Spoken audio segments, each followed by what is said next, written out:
Okay, so yeah, actually yesterday we started talking about, we got sidetracked, strangely enough. But we started talking about the minimum amount of wine that you need to drink in order to fulfill the obligation for Kiddush. So we spoke about kamaloi lugmav, right? You remember what that was? That's a cheekful's worth of liquid. However, the accepted halachic norm is to drink a revius.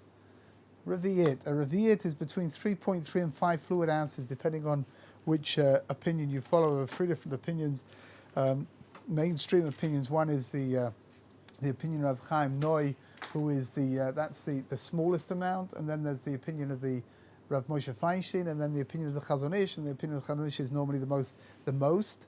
So it's anything between 3.3 and 5 fluid ounces, and that is normally the norm, right? That's normally the minimum amount that's required to drink.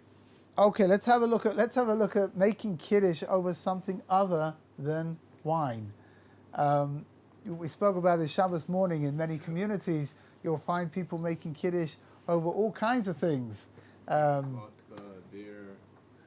Well, beer, actually we're going to see beer is perhaps less of a problem, but vodka, hard liquor, vodka, whiskey, all those kinds of things where it's not so simple to drink the required amount. So we're going to see it's a little bit of a problem. In theory, what you need is that you need a cup which can hold at least a revius of liquid. Now, what's a revius? Like we said, anything between 3.3 and 5 fluid ounces. Now, that's when you're talking about whiskey, that's a lot, right? Depends on who you ask. I'm not saying for me. I didn't ask anyone. I just said that it's a lot. That's all. Okay, let's have a look and see what we've got. So, are you supposed to be making Kiddush on Shabbos morning over whiskey or vodka? So, first of all, lechatchila you're supposed to be making Kiddush over wine, right? Secondly, it's supposed to be in a cup which can hold at least 3.3, if not 5 fluid ounces. Now, like I said before we were so rudely interrupted, that's a lot for whiskey, right? That's a statement of facts, it's a definitive statement. It's a lot. So, whatever. Okay. So the thing is like this: if you belong to a community where everybody makes Kiddush over whiskey or over vodka, then it's okay to carry on doing it. But if that's not your custom, then you really shouldn't do it. What if you don't have wine? If you don't have wine, so you need to use something called Chamar HaMedina. What is Chamar HaMedina? So it's a little bit difficult to define. Chamar HaMedina is the liquid, the drink of the country that you live in. Now, let's go back a little bit, right, before the advent of pop. And let's just go back to, let's go back like 100 years or something.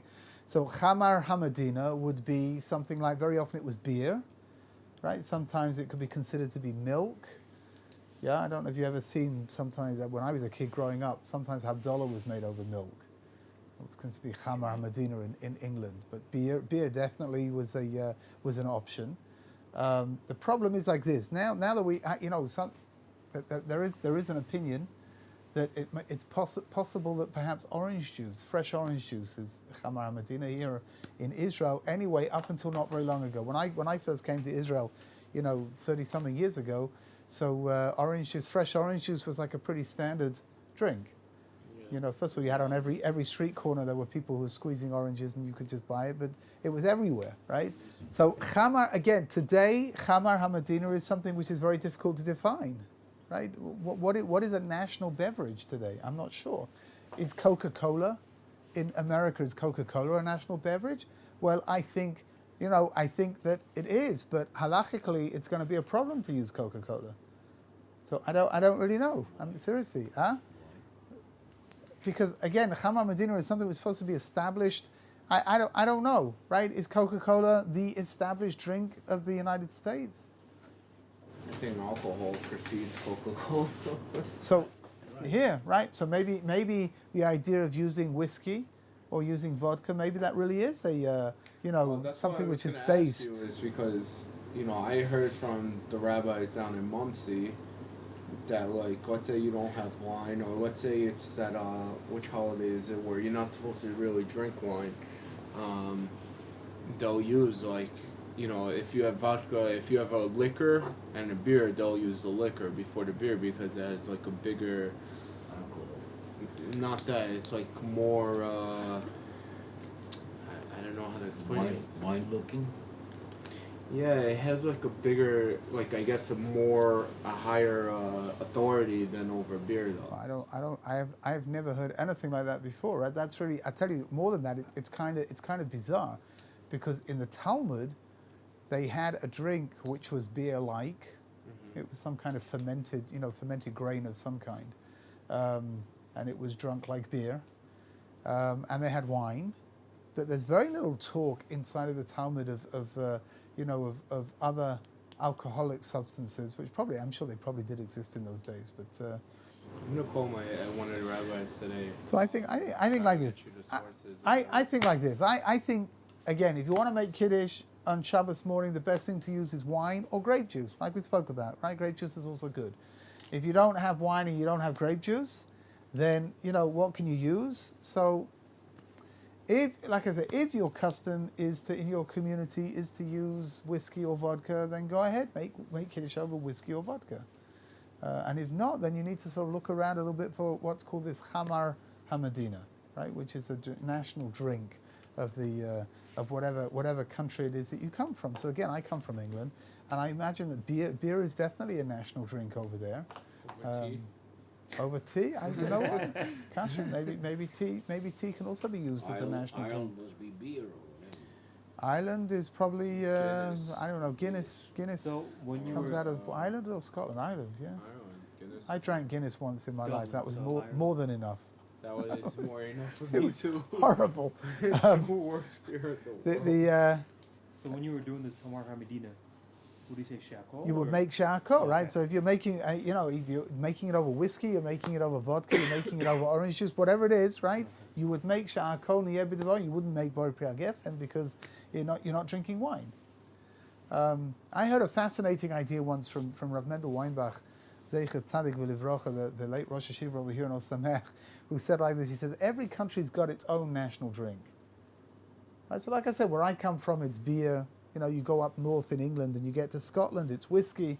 You go across the channel, you go into France, it's wine. You move up into the northern countries and you end up with things like vodka and schnapps and all kinds of like slivovitz. But the national drink of America is Coca-Cola. So he said it's interesting, right? Because why is that? He says because alcohol, you can get a real kick out of alcohol, right? But the first taste of alcohol is pretty nasty. Your palate has to get itself, it has to get accustomed to what it is that it's drinking. But when you take sugar and CO2 and you mix it together, that's like an explosive kick that's incredibly enjoyable all in one go. Straight away, you don't have to accustom yourself to what you're drinking. So he said it's kind of like America's like, whatever it is, you got to have it, and you got to have it now, right? Immediate, some kind of immediate gratification. So that's why Coca-Cola is the national drink of America, because alcohol, it's true, alcohol can be great, but until you get yourself used to it, it takes a little bit of a while. What about water? Water is national drink of all countries. Water is a national drink. I don't know if it's a national drink. Water is a staple, right? Which means without water, we're not going to live. There's a very interesting halacha you should know about drinking water. Out of every other drink, right? Water, in order to drink water, you have to, in order to make a bracha over water, you have to be thirsty. Really? Yeah. No. Who Why do you else keep saying really? No, I just made it up. But don't you drink water if you're thirsty? Here. So listen, right? What's the pshat? If you let's say you're not thirsty, right? You want to have a drink, but you're not thirsty particularly, or somebody gives you a drink, right? You want to keep over here so hot. Not because you're thirsty, but Good. Here. Okay. You got to keep drinking because you got to stay hydrated, right? Or you've got to take a pill. Yeah? You're not drinking because you're thirsty. You're just drinking because you have to take the pill or because you've got to stay hydrated. If that's the case, then you don't make a bracha over the water. Which is not true if you were drinking juice or Coke, right? Even if you're only drinking the Coke in order to swallow the pill, you make a bracha over the Coke because that's a drink. Water. My rabbi one time told me that if he's studying and he's reciting it, he's like, I just drink the water without just to Because he's not thirsty. I guess so, right? Oh, okay. I guess so, which means That's that what he's only drinking it for whatever the reason, right? To keep himself hydrated, to keep himself awake, You don't maybe, make a bracha. right? So you're If not taking making. a pill, you have to make a bracha. No, if you're taking a pill and you're washing it down with water, and the only reason you're drinking the water is because you want to take the pill. What about making the bracha on the pill? No, you don't make a bracha. Pill's not food. Really? I mean, obviously, this is Sorry. difficult for college students to comprehend because they live off of amphetamines and all kinds of, all kinds of pills. But Lamaisa, pills are not food. I don't know how to break this to you. That's a pain with one stroke right there. that is horrible. This is from the other side of the counter, right? Hey. No. The What's the source on that? what's the source of what? Shulchan Aruch, again, it's halacha psuka, which means it's a basic halacha. It's a very fascinating. In a minute, I'll explain to you. Rav Hutner has the most incredible explanation over here. But you understand that logic makes perfect sense, right? With every other drink that you're drinking, even if you're not thirsty, obviously you're going to get a kick out of drinking it, right? So you have your juice, you have your Coke, whatever it is. So fine, you make a bracha over it. You're getting enjoyment from it. But water is, the truth is that nothing tastes better than water. When you are thirsty, water is like, they call, over here there's a certain mineral water that they call the champagne of nature. Right? It really is. Nothing tastes better than water when you're thirsty. But when you're not thirsty, water doesn't taste of anything.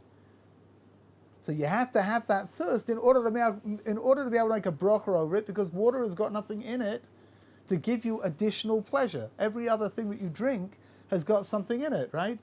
It's got the taste, it's got whatever it is, whatever you're drinking, whether it's the fructose or the sugar or everything, right? Says Rav Hutner the most incredible idea. Listen to this. Listen carefully to what he says.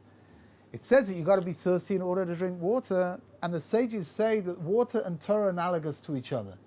So the same way that you can't live with water and Torah are analogous to each other, which means the same way that you can't live without water in the physical world, so too you can't live without Torah.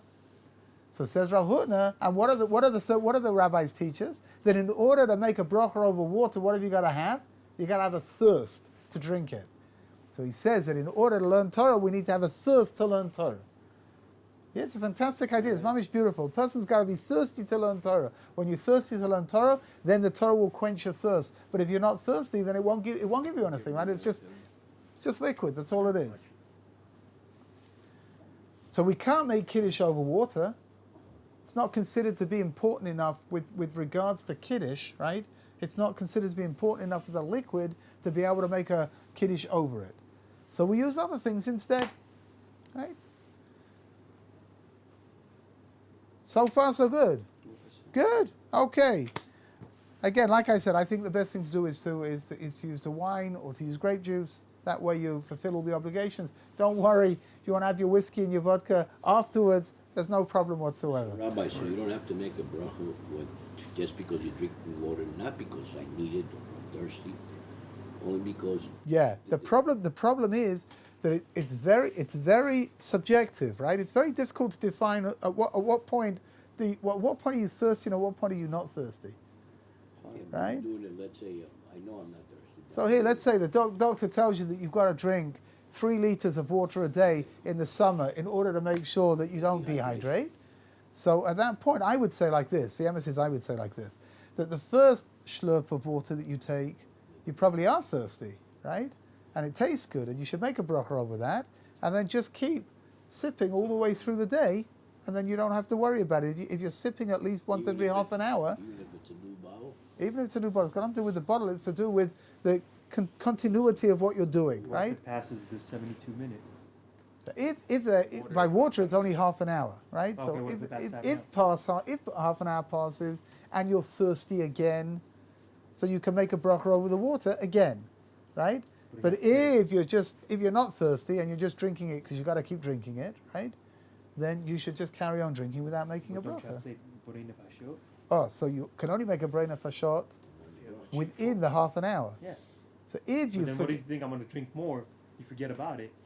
Oh, so here's what you do. 29th minute, you take right. some more water. You set your watch, alarm, right, right? and let it beep. And when it beeps, you know that you've got to take it. Which means that if you start off in the morning, you make charcoal over your water, right, and if you're drinking all the way through the day, less than every half an hour, then you don't have to worry about an after bracha at all until you finish drinking.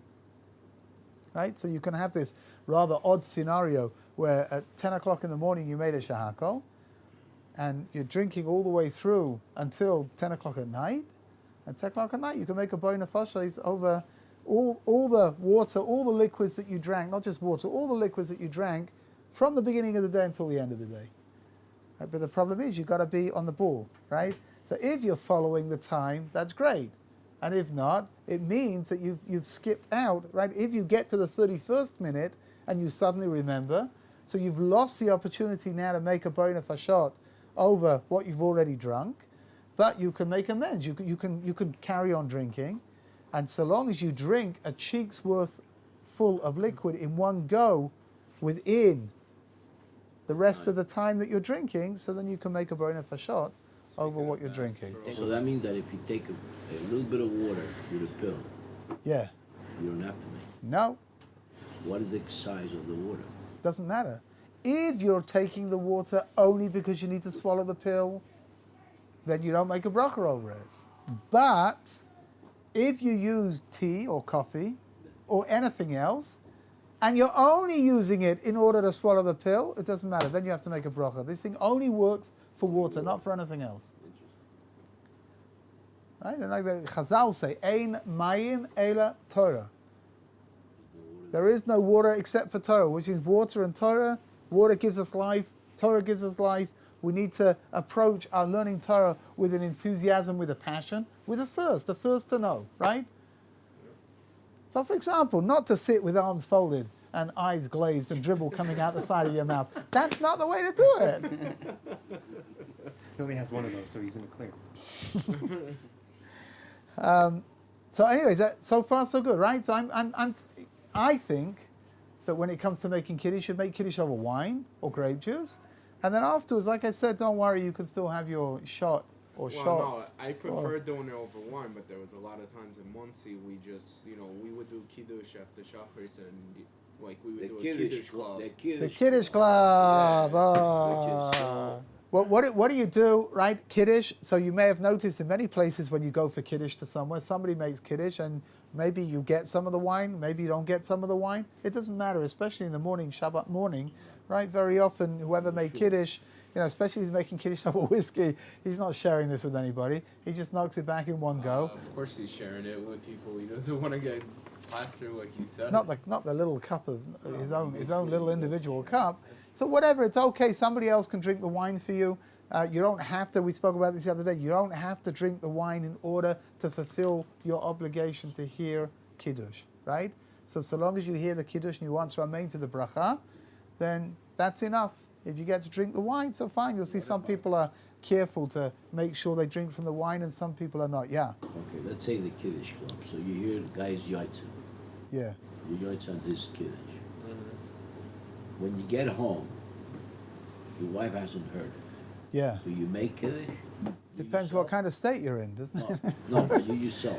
You can make Kiddush for your wife. You though can you make were Kiddush yes, for your yeah. guests. You've been to Kiddush and you've fulfilled your obligation wherever you were. Somebody made Kiddush for you over there, or you made Kiddush for yourself, and then you go home and you've got a wife and children and guests, and you can make Kiddush for all of them again, even though you've got no obligation whatsoever, but you're fulfilling their obligation, right? He allowed to still drink from the Kiddush? For sure, he can drink from the Kiddush if he wants to, but he doesn't have to. So long as somebody there is going to drink the majority of the cup of the wine that the Kiddush was made over, then that's okay. What if he drinks the majority of the cup? That's fine. Again, he can fulfill the obligation like that as well. So he already fulfilled the obligation, but now he's doing even bigger mitzvah for giving Oh, everybody. very good, right? Huh?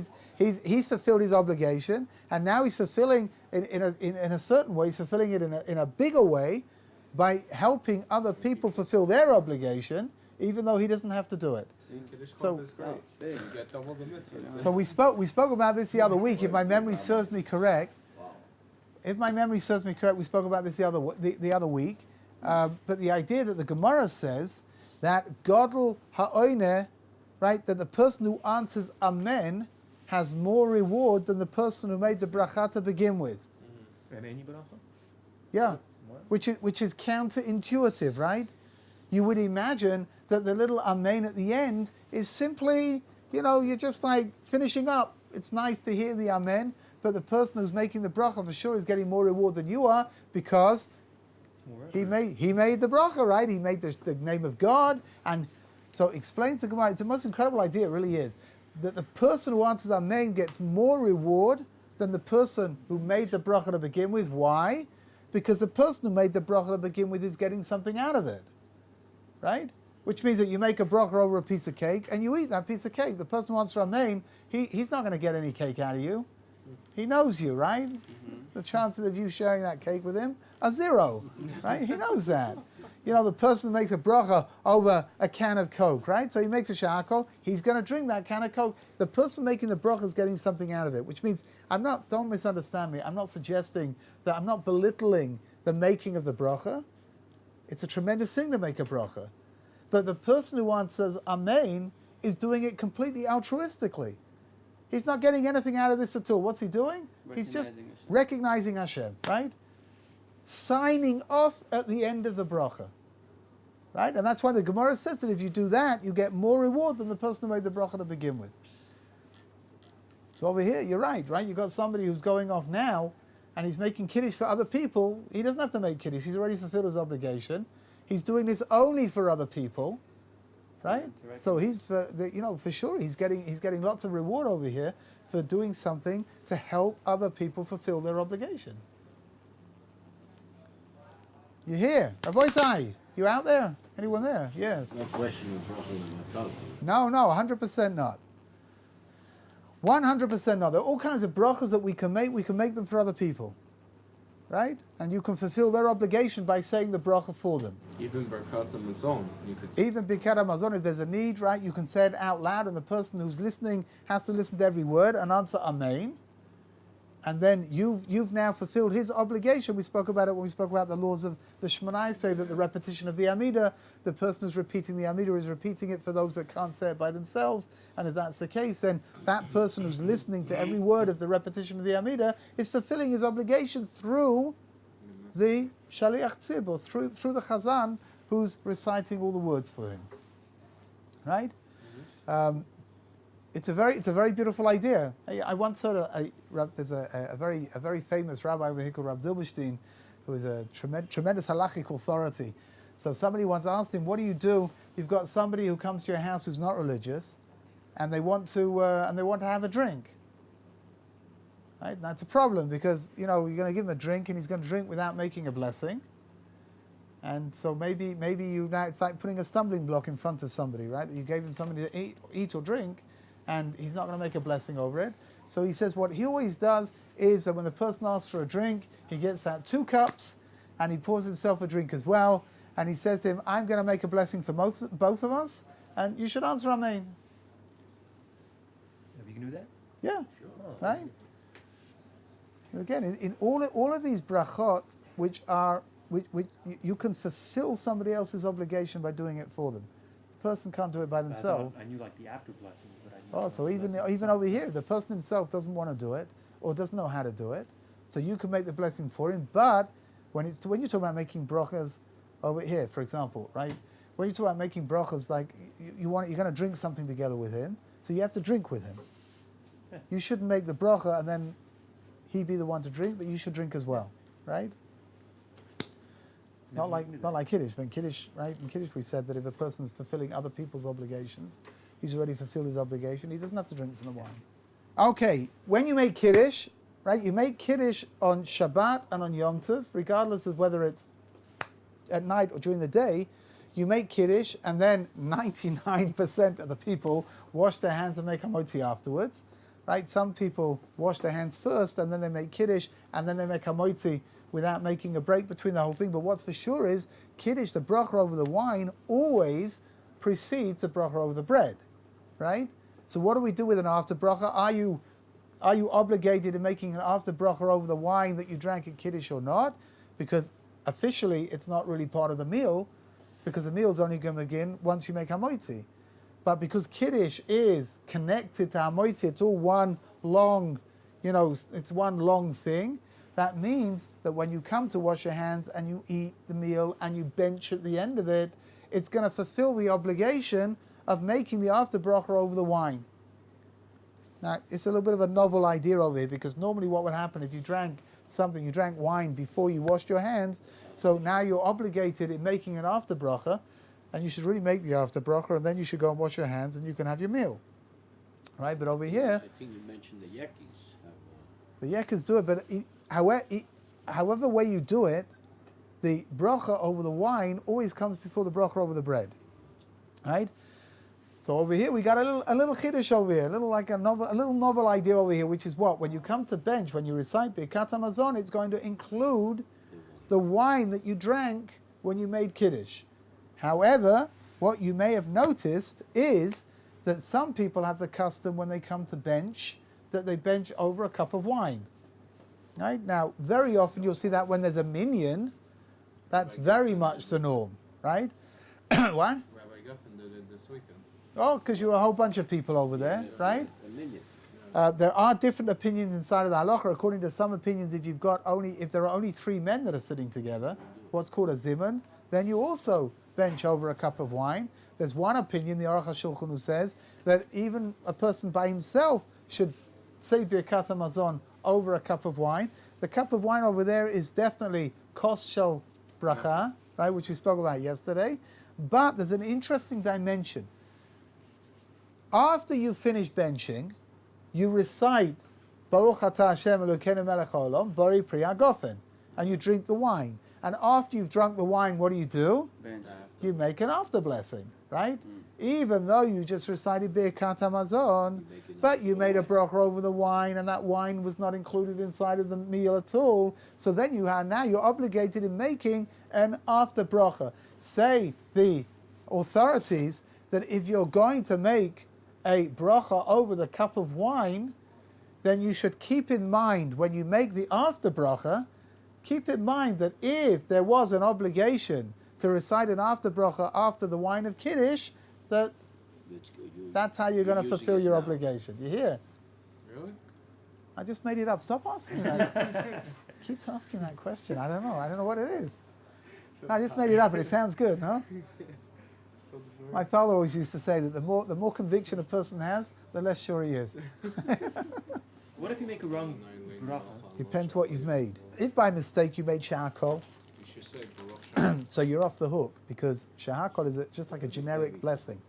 You should So say even though you're supposed to, let's say you took, I don't know, you had a vegetable of some kind, and you were sure that it was here. You know what? You had chatzilim b'tam kaved, Whatever right? that means, Which okay. is eggplant that tastes like liver. You think you're eating chopped liver, so you make Eggplant that shahakol tastes of like it. liver? Yeah, and they have liver that tastes like eggplant as well. It's a fascinating thing. Anyway, but you've got a food. You made the wrong bracha over it. If you made the shahakol over it, even though you shouldn't have made the shahakol, nevertheless you fulfilled your obligation, because shahakol is really a bracha which fits everything.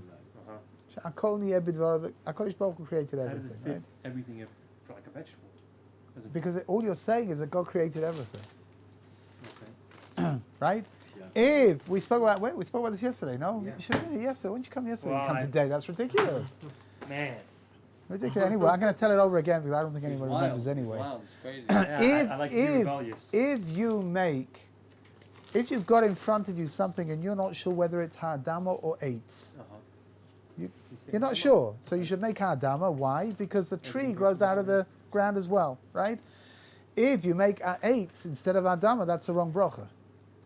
Let's say you took a Didn't you say yesterday it was the opposite? no. If you take a cucumber and you make eitz over a cucumber, that's the wrong bracha. If you made ha'adama over an apple, then Oh, that's yeah. like indirectly that's the correct bracha. So then, what do you do? Do you just say the correct bracha? So then you got say yeah, Baruch you've Shem. got to, you say, first you say Baruch Shem Kvei Malchus Levi Lamveh, because you made the wrong bracha. And if, that's only if you realize straight away. Yeah.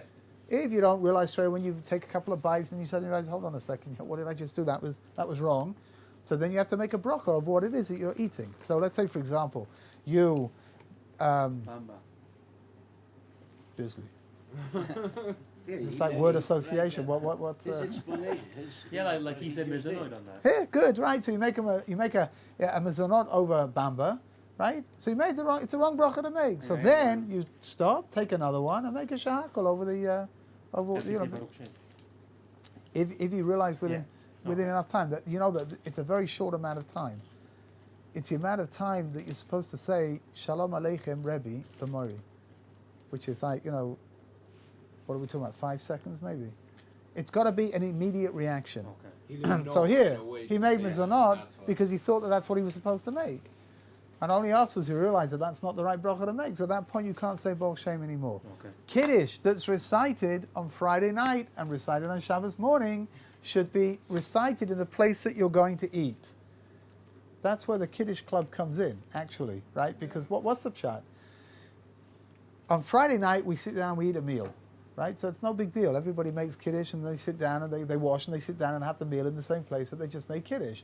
But if you want to make Kiddush on Shabbos morning in Shul, for example, because you're going to be eating later on, and you don't want to, you know, Khalila risk the possibility of dying of starvation, you know, between 10:30 and 1 o'clock or something. Cup of coffee or want to have a beer. No, it's or fine. It's fine. It's someone fine. Really, it's fine. You know, yeah, Jews especially, right? So that's why you've got to make sure that there's going to be food in the place that you're making. It's not enough just to make Kiddush, right, over the cup of wine, and then that's it. I've done it. Now I can go and have my cup of coffee. But you need to make a minimum of a mezonot as well. Right. And that's why you'll find there's always crackers in a Kiddush, and there's always going to be cake in a Kiddush. And that's there in order to make sure that you can make a mezonot, and that's called Kiddush b'makom su'udah, that you made Kiddush in the place that you have your Suda. Now, if you're going home and you're going to eat your meal at home anyway, so again, it's no big deal, right? But you do need to keep that in mind if you're making Kiddush. You're making Kiddush before you're going to get to wherever you're going to have your meal. You do have to make sure that you're going to eat some kind of mezonot as well. So you can do Kiddush at shul and go home and eat.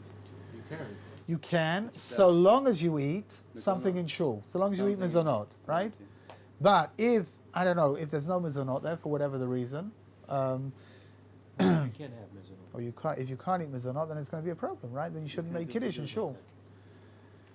There are, again, for people like celiacs, right? So now they have, Baruch Hashem, when I was a kid growing up, you know, having celiac was a terribly complicated thing because there was no food available. Except for Pesach, right? All these people used to stock up because on Pesach no wheat flour is used, right? So people used to stock up on, you know, buy as much as they could of things that were going to last for as long as possible, and they would use that. But today, it's pretty easy to get a hold of these things, and they actually have breads that are made out of certain. There's one flour which is gluten-free, which is okay to use, even though for many celiacs it's a little bit heavy. Right, because they're not used to eating things out, but at least they can fulfill their obligation of making hamotzi on Shabbat and on Yom Tov. But in the olden days, it was an issue. It really was, right? For some people, they may, you know, if somebody had a bad case of celiac, they would definitely be, they would have no obligation to be able to make hamotzi. They can't make it, right? It's bad for them. It's unhealthy for them. It's like cholim b'kippur. So maybe Huh? it's like cholim b'kippur. Yeah, for sure, 100%. The same person who tells you to fast on Yom Kippur is the same person who tells you not to fast when you're sick on Yom Kippur, which means the same way that it's a mitzvah to fast, for some people it's a mitzvah to eat. Right, so over here, it's a mitzvah for everybody to eat lechem mishnah on Shabbat, right? But a person who's not able to eat lechem mishnah, then for him, the same way that it's a mitzvah for you to eat lechem mishnah, for him it's a mitzvah not to eat. Okay? That's, you know, the Indian of sickness, right? Being sick and being careful with what you eat, and all of these things, it's all built into, you know, into the halacha. It's all there, right? You just got to know how to identify it and use it properly. But in all events, it's very it's very important that when you make Kiddush that you eat something. It's also rather important that you eat something almost straight away, which means when the person has made Kiddush, so like you're in shul, right, back in your Kiddush club, which is where you seem to spend an awful lot of time. When somebody makes Kiddush over there in the you know, you go to the Kiddush after davening, right? So you go into the hall, somebody makes Kiddush over there, you should endeavor to eat mizonot, as quickly as possible. Don't wait. If there's too much of a gap, then it means that the Kiddush is no longer it's no longer applicable to you, and you have to make Kiddush again. Pardon? What if you only eat kugel? Kugel is fine, depending on what kugel it is. If you eat Yerushalmi kugel, which is this bizarre concoction that they eat over here, made out of noodles and pepper and caramel, that's all they had. So Really? yeah.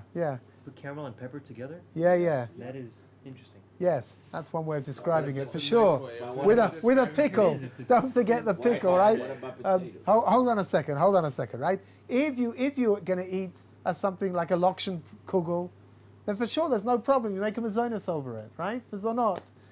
If you are going to eat potato kugel, so most potato kugel is adama. If that's the case, then you've got to eat mezonot as well, and you've got to eat mezonot first, which means you find some crackers and eat those, or find a piece of cake and eat that, and then you can take whatever else you want. So one of my sons-in-law told me that when his grandfather learnt in yeshiva, going back 60 years ago in Bnei Brak in Slobodka, so he said the difference between Slobodka and Ponovich was that on Shabbos when they gave them gefilte fish to eat, in Ponovich they made mezonot over it because it had so much matzah meal mixed into it because they couldn't afford, matzah meal cost less than the fish. And Slobodka they made shahakol over it because it was financially better off than Ponovich, and it was made mostly with fish without too much added in. Right? It is conceivable that a kugel, even a potato kugel, if it's got enough flour inside of it, it is conceivable that it would be mezonot. The problem is that no one's going to admit to having added in so much flour to their kugel because obviously that means that you've been skimping, right? Cutting down the. Yeah, I imagine potatoes will probably cost less than flour does. I think, but whatever. Anyway, okay. So we finished it. Baruch Hashem. Somehow or other we managed to finish the halachas of Kiddush, and we will tomorrow. I think we're going to start the halachas of Rosh Hashanah. And everything else that you people ask about on the way, right?